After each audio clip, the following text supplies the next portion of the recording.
All right, last section for chapter 6. We want to start solving for variables, but remember we're using matrices. Okay, so if I tell you that A equals 1, 5, 4, 2, and if I tell you that B equals 12, negative 6, okay, I want to know A times some matrix is B. And I want to know what that matrix is. So this is going to be a two-step problem. The first thing that you're going to want to do is find the inverse matrix. Okay, so go to Symbolab, and what you want to do is find the inverse of A. Okay, when you have found the inverse of A, multiply it times B. So technically what you're doing is you're multiplying like this. Okay, so I'm multiplying times the inverse on both sides. Well, remember that the inverse times the original will just give you the identity matrix. And the identity matrix times any matrix is just itself. Okay, so this side is going to cancel out. So you just need to find the identity matrix.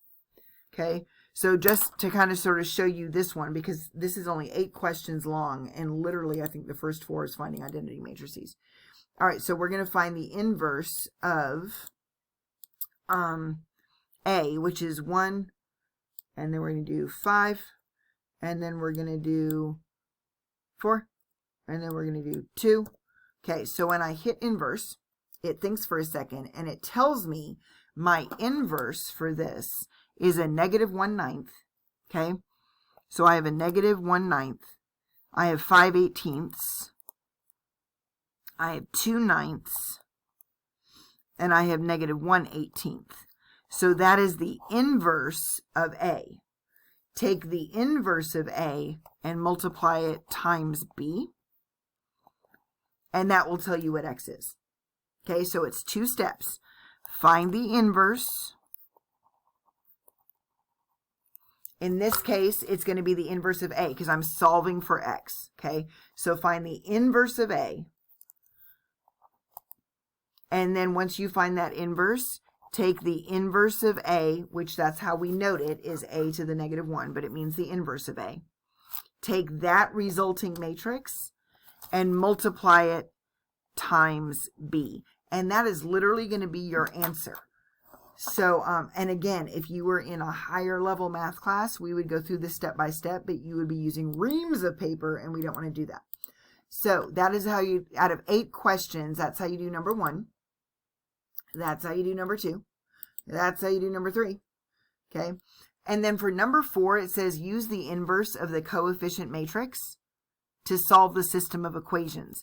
The system that they gave you is an x plus 4y plus 3z is 36, and then x minus 3y minus 2z is a negative 24, 2x plus 5y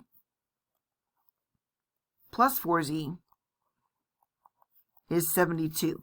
So your matrix is 1, 4, 3, 36, 1, negative 3, negative 2, negative 24, 2, 5, 4, and 72. Technically, it's an augmented matrix, but when you tell Symbolab what to do with that, it will know what type of matrix it is. So here's what you need to remember. The very start of chapter 6 was systems of equations. That was a way to solve linear equations, and these are linear. Okay, it's just that you're looking at a 3-dimensional line. So I should have told you all this before. Here's your x-axis. Okay, here's your y-axis. Your z-axis comes towards you and goes through the paper, and that allows us to graph 3-dimensional objects like my shiny phone. Okay, so it can have width, it can have height, and it can have depth. Okay, so I can draw a line like that. And so this is just an x coordinate, y coordinate, z coordinate. So these are still linear. You're just doing it in 3 dimensions instead of 2. Now, We should have learned how to do that with X's and Y's and answers. We did that in 6.1.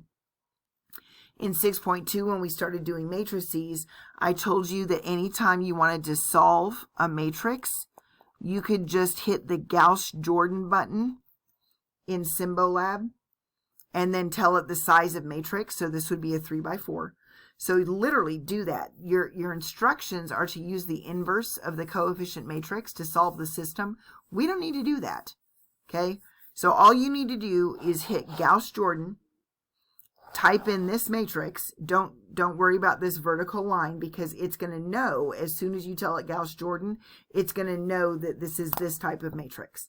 So don't worry about the instructions, which means now you know how to do number 4, and you know how to do 5 and 6, and you know how to do 7 and 8. Okay, so you may just need to go through, you may need to find an inverse first if you're solving for something like here, or you can just dive straight in and do Gauss-Jordan, and then Gauss-Jordan will tell you the answers. So that is it for 6.6. I'm hoping that you don't think I'm cheating you out of learning. Just know that if you were using graphing calculators, we would do the entire thing in a graphing calculator. So that is it for chapter 6. Go do your test.